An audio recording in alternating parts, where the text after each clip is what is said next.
Now, Raila Odinga's Dr. David Oluoch Olunga on Thursday confirmed through a report that the ODM party leader tested positive for the dreadful coronavirus disease.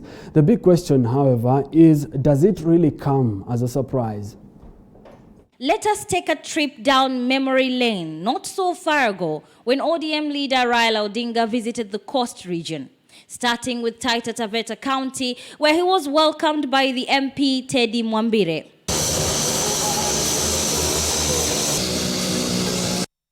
Baba came down from his plane with his mask in his hands. While greeting the crowd that had not observed any social distancing, he adorned his mask as expected. However, while conducting the BBI campaigns where residents from all walks came for a chance to have a glimpse of Baba and listen to his message, the ODM party leader had no mask on, neither did we see him sanitizing at any instance.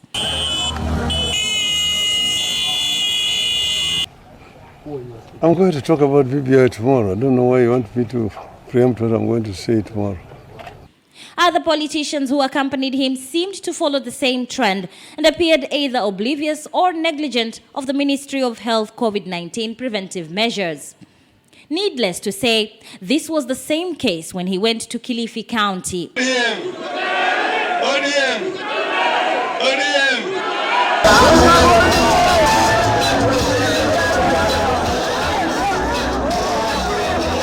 Mombasa County, where he had several stops, starting with Nyali,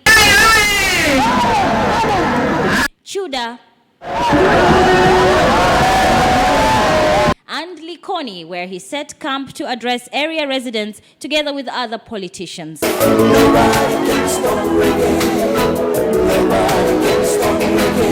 Important to note, too, is that throughout his tour, residents and politicians accompanying him, and above all, law enforcers, the police, seemed to consider the COVID-19 prevention protocol with lax. Raila ended his tour last Friday in Samburu, Kwale County, where he was welcomed by other politicians as well. Despite using his own microphone during the event, his interactions were not all exclusive, as he whispered about from one to another and dancing reggae with no social distancing at all.